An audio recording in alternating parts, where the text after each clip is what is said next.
시청자 여러분 안녕하십니까? 경북 동해안 지역은 오늘 대체로 맑았고 내일은 오늘보다 낮 최고 기온이 더 올라 평년 수준을 회복하겠습니다. 오늘 낮 최고 기온은 12도에서 20도 분포로 보였고 내일은 아침 최저 기온 3에서 8도, 낮 최고 기온은 19도에서 23도로 예상됩니다. 동해상에는 1에서 2.5m 파도가 일고 있으며 내일 오후부터 풍랑특보가 내려져 강한 바람과 함께 물결이 높아지겠습니다. 6.13 전국지방선거 자유한국당 경북도지사 후보 경선에서 이철우 의원이 1위를 차지했습니다. 이 후보는 선거인단 투표수 8,098표, 여론조사 환산투표 8,294표, 합산 16,392표를 얻어 전체 투표수의 32.6%를 득표했고 김광림 29.9%, 박명재 26.6%, 남유진 11%를 득표했습니다. 자유한국당 공천관리위원회는 그러나 남유진 후보가 불공정 경선이라며 이의를 제기해 일단 후보 확정을 하지 않고 오늘 오후 7시로 예정된 중앙당 공관위 긴급회의를 거쳐 후보를 최종 확정하기로 했습니다. 오늘 오후 12시 15분쯤 경주시 남남서쪽 8km 지역에서 규모 2.4의 지진이 발생했습니다. 이번 지진은 지난 2016년 9월 발생한 경주 강진의 181번째 여진으로 피해는 없을 것으로 예상됩니다. 기상청은 또 오늘 새벽 1시 32분 일본 시마네현에서 발생한 지진과는 무관하다고 밝혔습니다. 미세먼지에 대한 관심이 높아지고 있지만 대부분의 측정소가 도시 지역에 설치돼 있어서 농어촌은 사각지대로 지적해 왔는데요. 군 단위로는 전국에서 처음으로 영덕군에 미세먼지와 초미세먼지 측정망이 구축돼 운영에 들어갔습니다. 한기민 기자가 보도합니다. 영덕군 영덕읍사무소 2층 옥상에 설치된 미세먼지 측정기입니다. 미세먼지는 물론 초미세먼지 농도까지 1분 단위로 자동 측정돼 실시간으로 읍사무소 현관에 있는 전광판에 표시됩니다. 영덕군이 KT와 손잡고 사물 인터넷을 기반으로 한 측정기를 군내 20곳에 설치해 이달부터 시범 운영을 시작한 겁니다. 우리 지역민들의 건강과 또 지역을 찾는 많은 관광객들의 어떤 관심도에 호응하는 그런 취지에서 이 사업을 시행하게 되었습니다. 중국발 대기오염 물질이 한반도 전체에 영향을 미치는 상황에서 미세먼지는 이제 도시 지역만의 문제가 아닙니다. 하지만 환경부가 운영하는 미세먼지 측정소는 대부분 인구가 밀집한 도시에 설치돼 있고 농어촌은 사각지대로 방치돼 왔습니다. 실제로 영덕군의 경우 지품면 한 곳에서만 국가 측정소가 운영돼 상당수 주민들은 수십 킬로미터 떨어진 포항의 측정 수치를 참고해 왔습니다. 그런데 이번에 군 전역을 아우르는 측정망이 갖춰지면서 정확한 정보를 제공받게 됐습니다. 호흡기에 미세먼지가 아주 나쁘잖아요. 그런데 그 나쁜지 좋은지를 몰랐는데 이 화면을 보니까 지금은 나쁘니까 마스크를 쓰고 나가야 되겠구나. 그걸 느끼게 돼서 참 좋습니다. 영덕군은 측정 자료를 빅데이터로 축적해 시기별, 지역별로 대기질 예측과 대책 수립에 활용할 방침입니다. 영덕군과 KT는 스마트폰 전용 애플리케이션도 개발할 예정이어서 다음 달부터는 주민들이 휴대폰으로 마을의 공기질을 확인할 수 있습니다. MBC 뉴스 한기민입니다.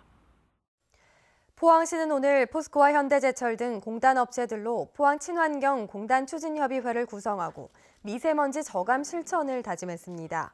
협약에 따라 공단 업체들은 철강공단 주요 도로를 한계사 한계구역으로 정하고 미세먼지 예보 기준 납품 단계부터 청소를 강화합니다. 포항시도 전국 지자체 최초로 이동식 미세먼지 측정 차량을 운행하고 전기자동차 투자와 노후 경유차 조기 폐차, 공단 지역 고압살수차 운영 등으로 미세먼지를 줄여나가기로 했습니다. 포항해양경찰서는 트롤어선과 체납기 어선으로 수십억 원어치의 오징어를 불법 조업한 혐의로 선주 A씨 등 71명을 불구속 입건했습니다. 이들은 지난해 7월부터 동해상에서 트롤어선 7척과 체납기 어선 58척을 동원해 시가 87억 원어치 1,900여 톤의 오징어를 불법 조업한 혐의입니다. 해경은 체납기 어선이 집어 등을 밝혀주면 트롤어선이 그물로 오징어를 남획하는 방식으로 불법 공조조업이 이루어졌다고 밝혔습니다. 영덕군은 올해 국가 시행사업 7개와 군 시행사업 104개를 추진하기 위해 6천억 원의 국비 확보에 나서기로 했습니다.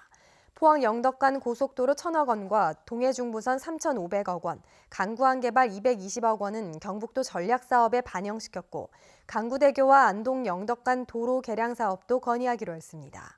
또 축산 블루시티 조성과 버섯 연구센터 설립, 해안 레포츠센터 조성 등 51개 신규 사업 2,400억 원의 국비 지원도 건의합니다.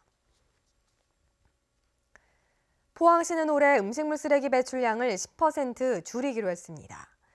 이를 위해 150세대 이상 공동주택을 대상으로 1월부터 10월까지 음식물 쓰레기 감량 실적과 재활용품 판매 실적이 우수한 공동주택 16개소를 선발해 인센티브를 제공합니다.